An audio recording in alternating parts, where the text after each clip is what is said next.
있습니다. 사도행전 21장 14절 내려가도록 하겠습니다. 시작. 그가 고난을 받지 아니하므로 우리가 주의 뜻대로 이루어지이다 하고 그쳤노라. 하나님의 인도라는 제목으로 이무시 목사님께서 말씀을 증거하시겠습니다. 다시 한번 기도하겠습니다. 하나님 아버지 감사합니다. 오늘 아침도 저희들이 주님 앞에 섰습니다. 또 이 시간에는 말씀 앞에 섰습니다. 주님 말씀을 통해서 우리를 빚어주시고 우리의 삶을 인도하여 주시기를 원합니다.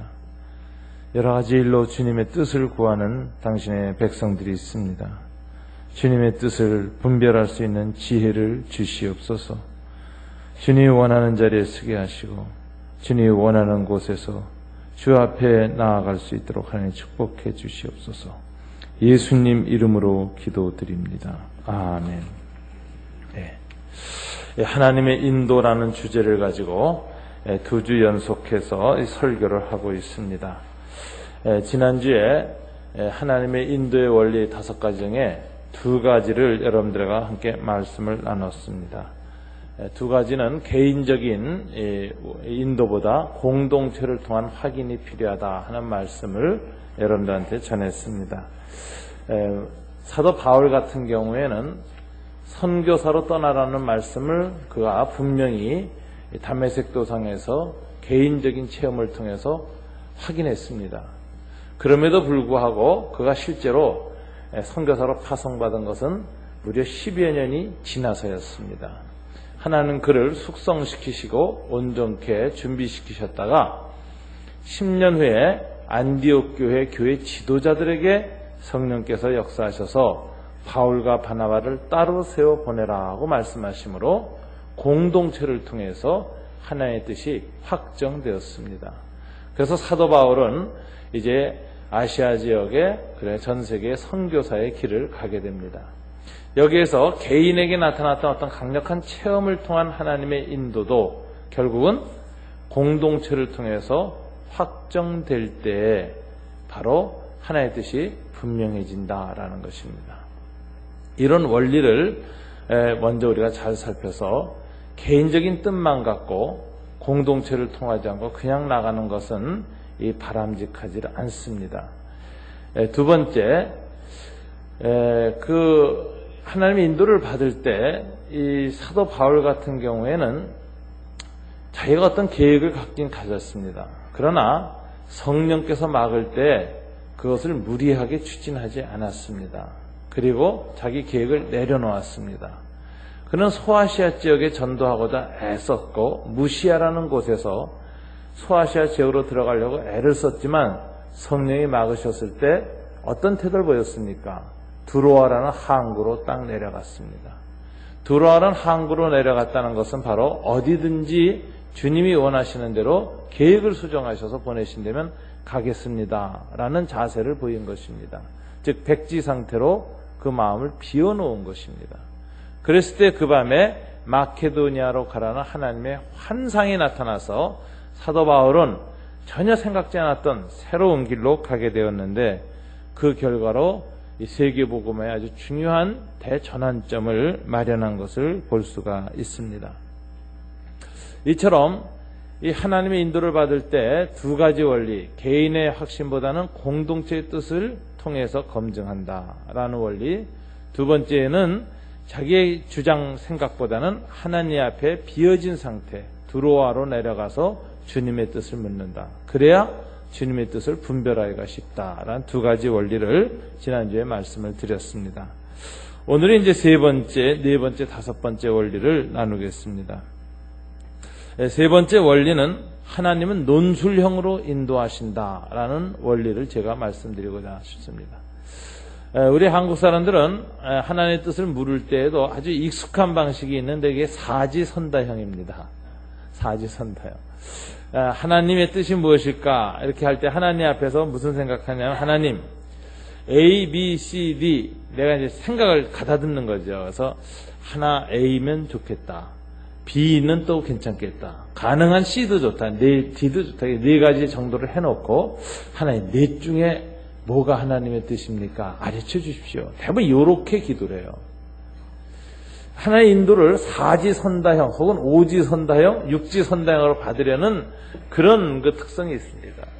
이제 그게 왜 그렇게 생기는 것일까 싶으면 어쨌든 하나님을 믿는다고 하면서도 자기 생각하기에는 그래도 1, 2, 3, 4, 5로 한 이 정도 안에서 됐으면 좋겠다는 자기의 자아를 완전히 못 버렸을 때 그런 사지선다형으로 하나님께 묻는 경우가 참 많이 있습니다. 제가 이 사지선다형의 문제점이 뭔가 하는 제가 청년들을 지도할 때 참 많이 겪었습니다. 어떤 청년이 이렇게 얘기해요.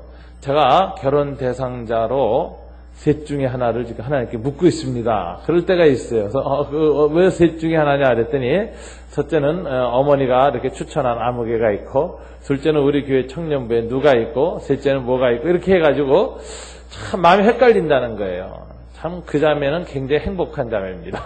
그죠? 셋씩이나 놓고 기도할 수 있다니. 대부분 한 명도 안 나타나서 참 고민인데, 셋을 놓고 주님의 뜻을 묻는다는 것도 행복한 건데, 하여튼 그런 기도를 해요. 그러면서 이제 대부분 무슨 생각이냐면, 열심히 기도해서 하나님 누군가에게 이렇게 셋 중에 누구인가를 묻겠다, 이런 얘기를 해요.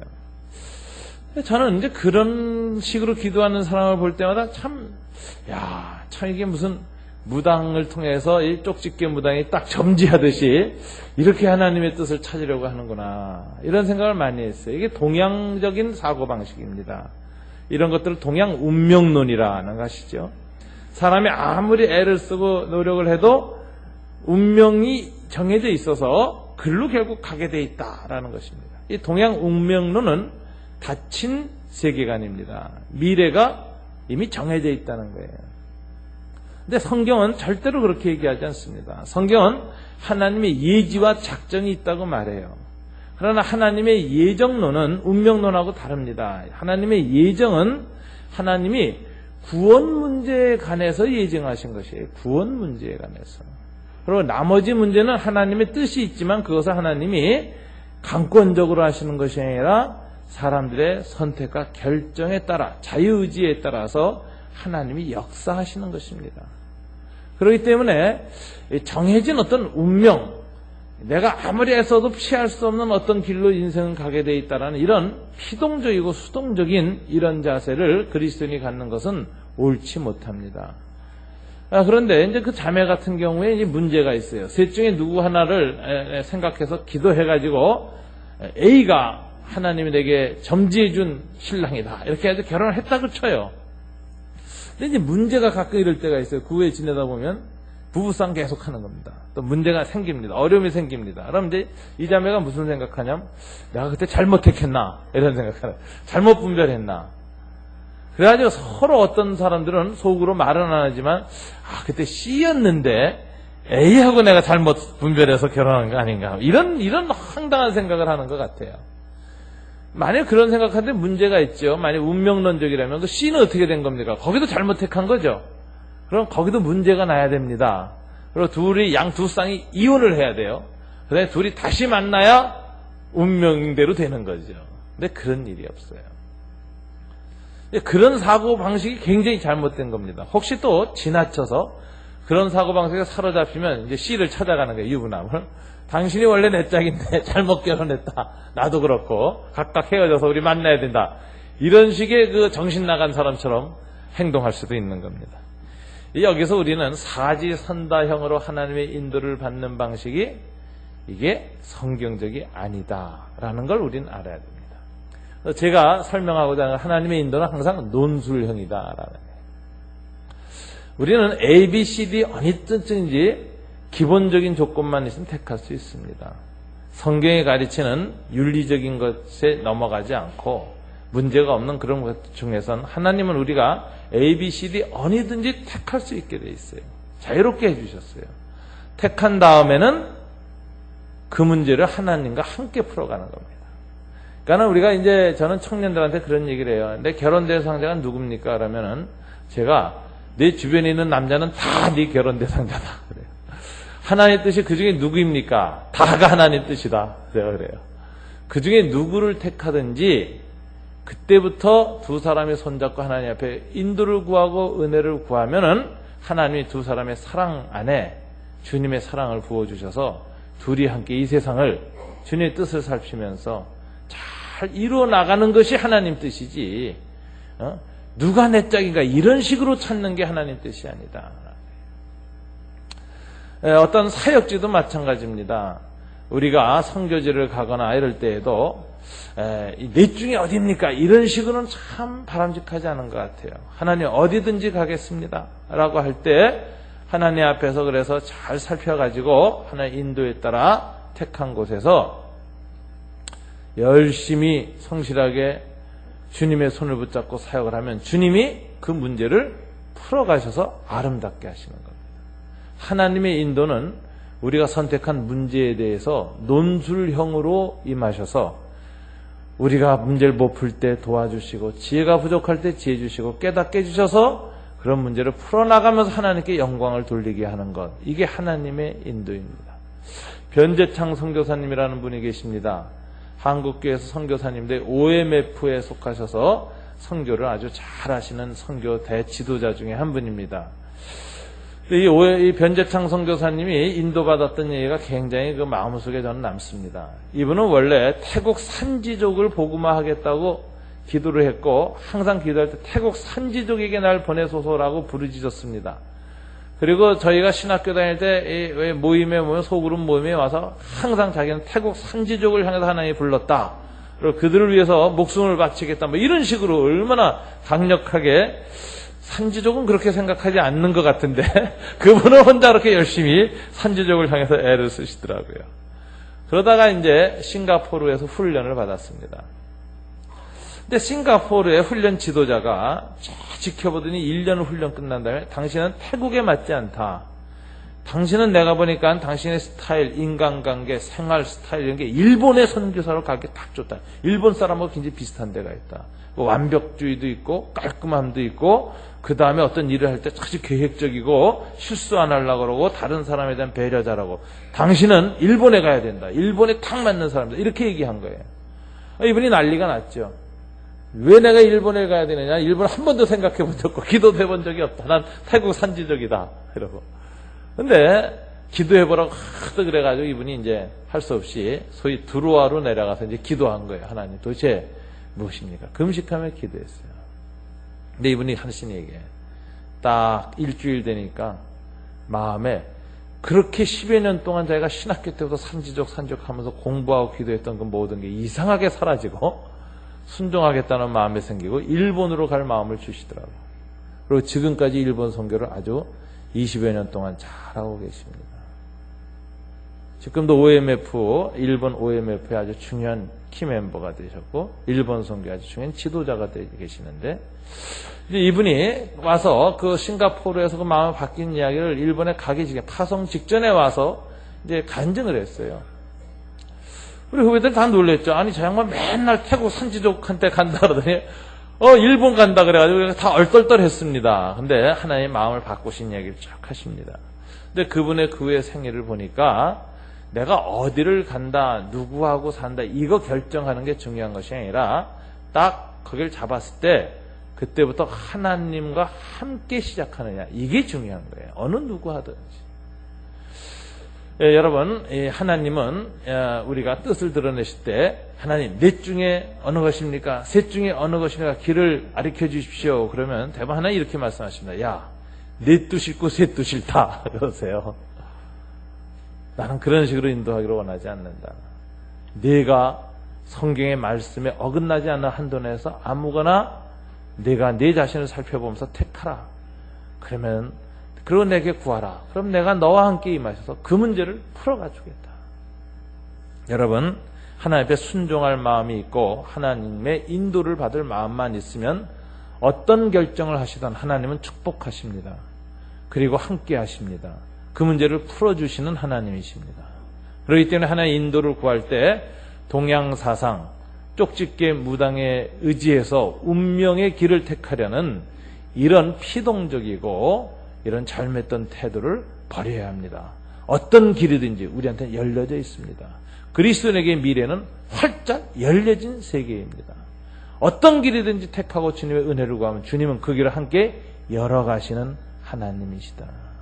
하나님은 자유로우시고 인격적이시고 우리와 함께 미래의 길을 열어가시고 숲을 뚫고 가시고 산을 뚫고 가시고 강을 건너가시는 개척하시면서 열어가시는 하나님이십니다. 이런 창조적이고 이런 정말 우리의 선택을 존중하시고 도우시고 거기에 은혜를 베푸시는 이 하나님, 이 인격적인 하나님을 우리는 믿어서 순종해야 할 것입니다. 이것이 논술형으로 인도하신다는 하나님의 세 번째 원리입니다. 네 번째 원리는 하나님의 인도는 항상 축복이고 잘 되는 길인가? 많은 사람들이 이제 무슨 생각하냐? 이렇게 생각합니다. 하나님의 인도를 받아서 하나님의 뜻대로 가면 잘 될 거야. 성공할 거야. 뭐 좋은 일이 많을 거야. 실제로 그런가? 그렇지 않습니다. 하나님의 인도를 받아갔던 수많은 사람들이 하나님의 뜻대로 갔더니 형통할 때도 있지만 고난도 굉장히 많았던 거예요. 어려움도 많았어요. 하나님의 뜻대로 가는 곳에서 땅에 발을 디디자마자 순교하는 일도 있었습니다. 토마스 선교사도 조선 땅에 선교사로 오기 위해서 그렇게 기도하고 애썼지만 그는 평양에 발을 내리자마자 순교당했습니다. 저드슨, 유명한 선교사죠. 이 사람도 발을 내디자마자 순교당했습니다. 하나님의 뜻대로 하나님의 뜻을 확인하고 어느 곳에 갔는데 과연 그곳에 항상 형통함이 있는가? 성경은 그렇지 않습니다. 동양 운명론에서는 운명의 길을 택하면은 그곳에는 항상 좋은 일이 있을 것이다. 그래가지고 기륭화복을 점치고 길한 길을 찾아가려고 애를 씁니다. 그래서 이사를 가도 뭐예요? 동서남북을 따지고 날짜를 따지고 뭐 방향을 따지고 이제 대부분 그럽니다. 그런데 기독교인들은 그렇지 않습니다. 기독교인들은 하나님의 뜻대로 가는데 그 길이 꼭 형통과 연결되지는 않는다 하는 것을 알아야 합니다. 이 대표적인 예가 사도 바울입니다. 사도 바울은 예루살렘으로 가려는 뜻을 오늘 본문에 정했습니다. 그런데 예루살렘에 가려는 뜻을 정했을 때 무슨 일이 있었느냐? 성령님이 예루살렘에 가면 사도 바울이 고난당하는 예언을 계속 보내고 있습니다. 여러분 21장 4절을 보십시오. 다 같이 한번 읽어볼까요? 제자들이 찾아 거기서 이레를 머물더니 그 제자들이 성령의 감동으로 바울더러 예루살렘에 들어가지 말라 하더라. 바울한테 예루살렘에 가지 말라는 말은 누가 한 거예요? 성령의 감동으로 한 말이에요. 하나님께서 제자들의 마음을 감동시켰습니다. 또 여러분 10절, 11절, 12절 다 같이 한번 읽어볼까요? 여러 날 머물러 있더니 아가보라 하는 한 선지자가 유대로부터 내려와 우리에게 와서 바울의 띠를 가져다가 자기 수족을 잡아매고 말하기를 성령이 말씀하시되 예루살렘에서 유대인들이 이같이 이 띠 임자를 결박하여 이방인의 손에 넘겨주리라 하거늘 우리가 그 말을 듣고 그곳 사람들과 더불어 바울에게 예루살렘으로 올라가지 말라 권하니. 자, 이 선지자가 와서 바울의 허리띠로 자기 몸을 묶은 다음에 이 띠 임자가 이렇게 될 것이다 라고 아주 불길한 예언을 했습니다. 그러니까 제자들이 듣고 또 바울의 선교팀들이 듣고 뭐라고 해요? 선생님 예루살렘에 가시면 안 됩니다. 흉한 일이 있다고 성령께서 미리 이렇게 얘기하지 않습니까? 이렇게 얘기를 합니다. 여러분 이런 일이 있으면 여러분 어떻게 하시겠습니까? 저는 뭐 백발백중 아이고 감사합니다가 안 갈 것 같아요. 왜요? 이게 무슨 악령이 역사한 것도 아니고 무슨 무당이 와서 하는 것도 아니고 성령의 감동으로 가면은 고난받는다 또 그런 일이 있으니 가지 말라고 주변 사람이 다 말리면은 야 하나님 감사합니다. 내가 갈 길을 미리 하시고 그것에 당할 어려움을 미리 하시고 깨닫게 해주시고 알려주셔서 피하여 가게 하시고 돌아가게 하시니 감사합니다. 그러고 저는 100이면 100 예루살렘으로 안 갔을 것 같습니다. 여러분들도 그러지 않겠어요? 아마 그 여러분 얼굴 표정 보니까 다 맞습니다. 그런 표정으로 지금 저를 보고 계시는데 그렇습니다. 근데 사도 바울이 다른 뜻을 보이고 있습니다. 이 사도 바울은 자기가 심령이 주님께 매여서 예루살렘으로 간다 하는 표현을 하고 있습니다. 여러분들이 바로 사도 바울의 반응을 보십시오. 13절부터 14절까지 다 같이 한번 읽어볼까요? 바울이 대답하되 여러분이 어찌하여 울어 내 마음을 상하게 하느냐? 나는 주 예수의 이름을 위하여 결박당할 뿐 아니라 예루살렘에서 죽을 것도 각오하였느라 하니 그가 권함을 받지 아니하므로 우리가 주의 뜻대로 이루어지다 하고 그쳤노라. 오늘 사도 바울은 이 앞에 길이 불길하다라는 이런 예언을 듣고도 나는 예루살렘에 꼭 가야 되겠다라고 하면서 결연한 결단을 보입니다. 나는 결박뿐만 아니라 예루살렘에서 죽을 것도 이미 각오하였다. 나는 예루살렘에 가야 되겠다라고 결심을 합니다. 그것을 사도 바울은 뭐라고 말하는, 내가 지금 심령의 매임을 받아 그래서 예루살렘으로 간다라는 표현을 써요. 이게 20장 22절부터 24절까지 여러분 다 같이 한번 읽어볼까요? 시작. 보라, 이제 나는 성령에 매여 예루살렘으로 가는데 거기서 무슨 일을 당할는지 알지 못하노라. 오직 성령이 각성해서 내게 증거하여 결박과 환난이 나를 기다린다 하시나 내가 달려갈 길과 주 예수께 받은 사명 곧 하나님의 은혜의 복음을 증언하는 일을 마치려 하면은 나의 생명조차 조금도 귀한 것으로 여기지 아니하노라. 사도 바울이 내가 성령에 매여 예루살렘으로 간다 이렇게 표현해요. 여러분 여기서 아주 중요한 표현입니다. 하나의 인도를 받을 때 성령에 매인다라는 것이 더 중요하다는 거예요. 기륭화복보다 앞으로 그 길을 가면 좋은 일이 있을 거다 없을 일이 있을 거다를 보고 하나의 뜻을 판단하지 말라는 거예요. 길한 일이 있는 길만 찾아가려고 하지 말라는 거예요. 길하든 흉하든 상관없이 우선순위가 있습니다. 내 마음에 어떤 사명감과 확신을 주시느냐. 사도 바울은 심령의 매임을 받아 사명감이 생겼어요. 그래서 예루살렘에 꼭 가야 되겠다. 그곳에 가서서 결박과 환난, 어려운 일을 겪을 뿐만 아니라 죽는 일이 있어도 가야 되겠다. 이 내가 환난과 결박이 기다리지만 내가 달려갈 길 곧 주 예수께 받은 사명, 은혜의 복음을 증언하는 일을 마치려는 것에는 예루살렘에서 내가 이를 꼭 완성시켜야 하는데 나의 생명조차 조금도 귀한 것으로 여기지 아니하겠다. 이 당시 바울이 왜 이렇게 예루살렘에 열심히 가려고 했느냐는 거예요. 목숨 걸고 가려고 한 이유가 뭐냐? 예루살렘 교회에 가서 이방인 교회와 유대인 교회 사이의 갈등을 잠재워야 하는 겁니다. 바울은 1, 2, 3차 세계 여행을 하면서 이방인의 교회를 세웠는데 유대인 교회와 계속 갈등이 일어났어요. 율법 문제로, 제사 지내는 문제로, 여러 가지 문제로 부닥쳤습니다. 그래서 유대인들에게 가서 설득을 해야 돼요. 이방인들에게 율법의 멍에를 지어서는 안 된다는 예루살렘 공의의 정신을 지켜야 할 것. 그리고 이방교회를 하나님의 온전한 함께 교회로 함께 인정하고 함께 정말 평화롭게 복음을 전할 것. 이것을 예루살렘 교회에 가서 확증하고 증거하고 봉합을 해야 됩니다. 그래야 그의 달려갈 길, 복음을 전파하는 일, 그리고 로마로 갔다가 스페인에 가서 복음을 전파하는 이 선교의 일을 꼭 마쳐야 합니다. 예루살렘은 피할 수 없는 길이었습니다. 예루살렘은 어떤 환난, 어떤 어려움이 있어도 꼭 가가지고 복음 전파의 중요한 신학적인 기반을 다져야 되는 곳이었습니다. 선교적인 갈등을 잠재우고 그 다음 이 세계 선교의 길을 열어가기 위해서는 피할 수 없이 꼭 가야만 하는 길이었습니다. 이걸 하나님 앞에 사명으로 받은 것입니다. 이게 심령의 매임을 받았다는 것입니다. 그래서 그곳에서 많은 환난이 기다린다고 성령이 예언하셔도 나는 그곳에 꼭 가야 되겠다고 결심하는 것입니다. 여러분, 하나님의 인도는 좋은 쪽으로만 인도받고 형통한 곳으로만 인도받는 것이 아니라 주님의 사명을 따라가는 길입니다.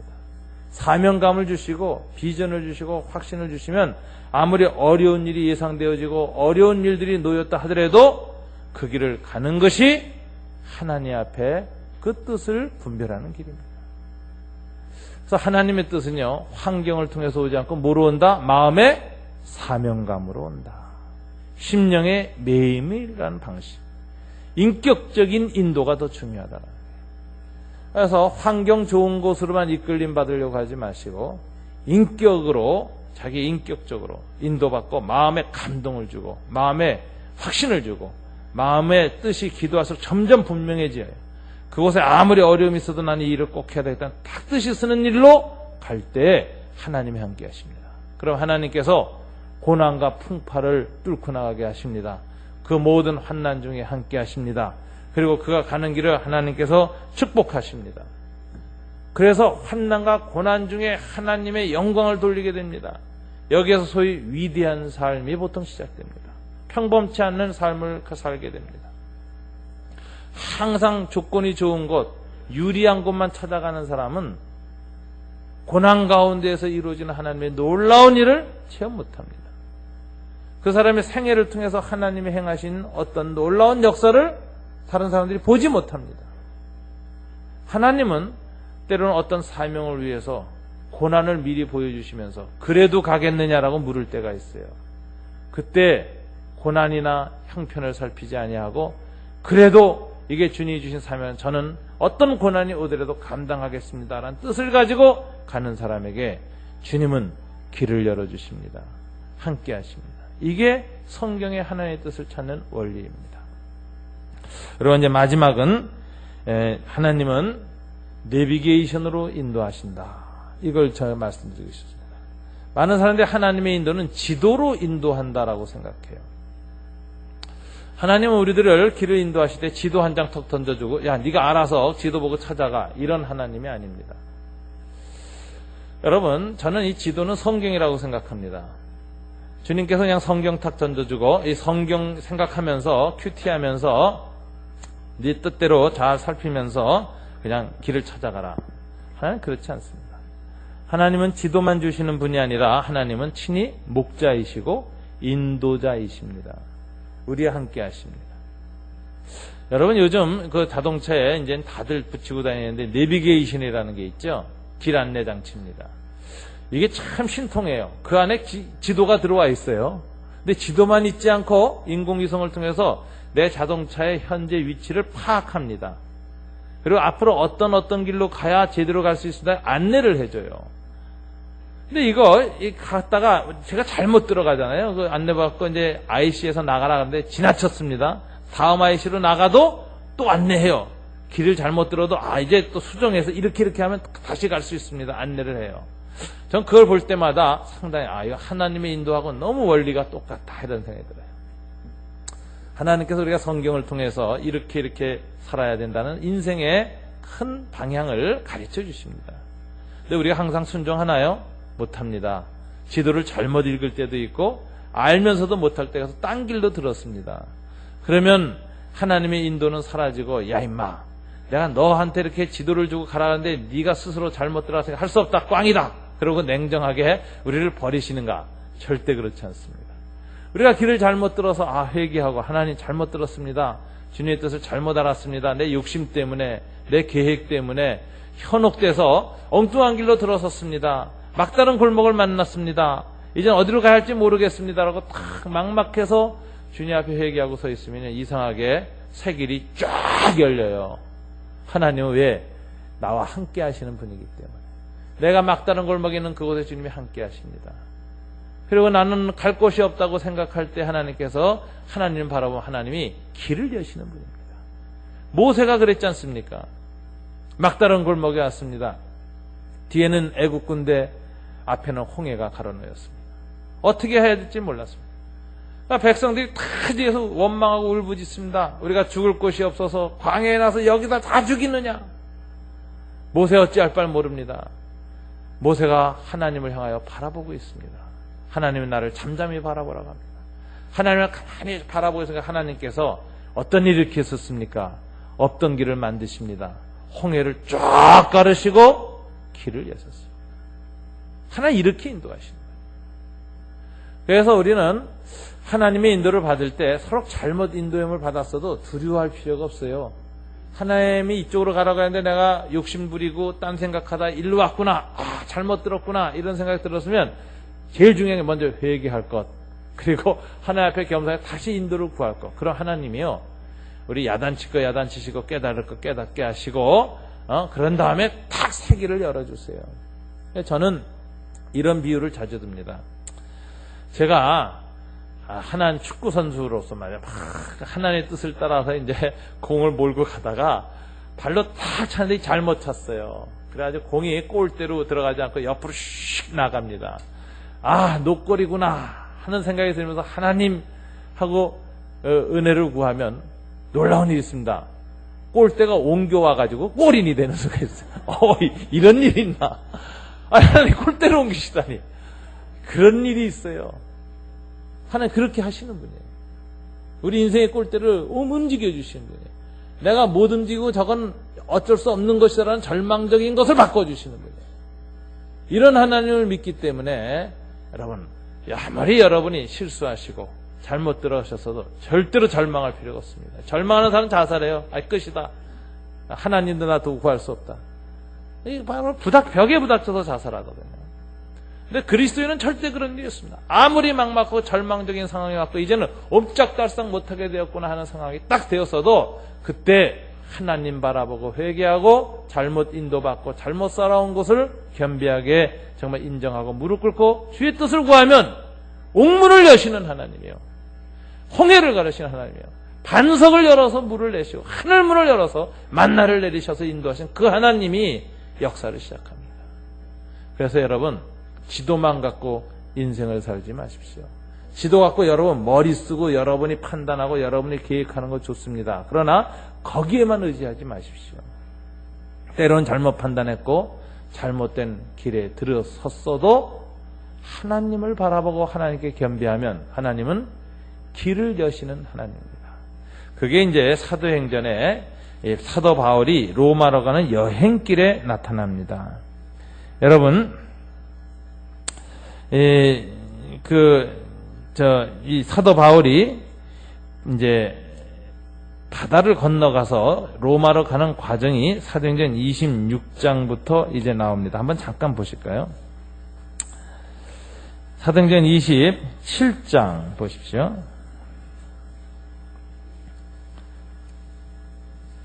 자, 사도 바울이 미항이라는 곳에서 이제 머무르게 됩니다. 여러분 9절 10절 다 같이 한번 읽어볼까요? 여러 날이 걸려 금식하는 절기가 이미 지났으므로 항해하기가 위태한지라 바울이 그들을 권하여 말하되 여러분이여 내가 보니 이번 항해가 하물과 배만 아니라 우리 생명에도 타격과 많은 손해를 끼치리라 하되 백부장이 선장과 선주의 말을 바울의 말보다 더 믿더라. 바울이 이 미항이라는 곳에서 이 겨울 항해는 하지 않는 게 좋겠습니다 라고 하고 이제 하나님의 이 미리 보여준 뜻을 좀 얘기를 했습니다. 이 길로 가면은 우리 생명에 많은 타격과 손해를 볼 것이요 이렇게 예언적 말을 했어요. 근데 백부장이 누구 말을 들었습니까? 아니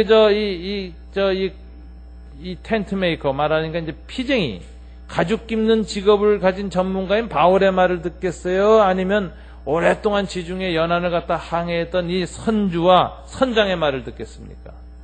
이 선장이 이게 무슨 이렇게 백기를 오래 다닌 사람이 괜찮다고 하는데 이게 무슨 소리냐 그러고서는 이 선장의 말을 믿고 갔습니다. 결과가 어떻게 됐습니까? 풍랑이 심하게 되었습니다. 그래서 18절부터 20절까지 우리가 풍랑으로 심히 애쓰다가 이튿날 사공들이 짐을 바다에 풀어버리고 사흘째 되는 날에 배의 기구를 그들의 손으로 내버리니라.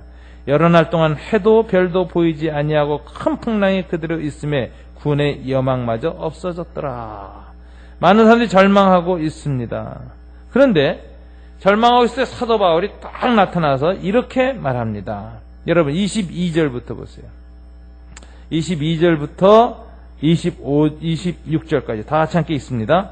내가 너희를 권하노니 이제는 안심하라. 너희 중 아무도 생명에는 아무런 손상이 없겠고 오직 백분이리라. 내가 속한 바 곧 내가 섬기는 하나님의 사자가 어젯밤에 내 곁에 서서 말하되 바울아 두려워하지 말라. 내가 가이사 앞에 서야 하겠고 또 하나님께서 너와 함께 항해하는 자를 다 내게 주셨다 하였으니 그러므로 여러분이여 안심하라. 나는 내게 말씀하신 그대로 되리라고 하나님을 믿노라. 그런즉 우리가 반드시 한 섬에 걸리리라 하더라.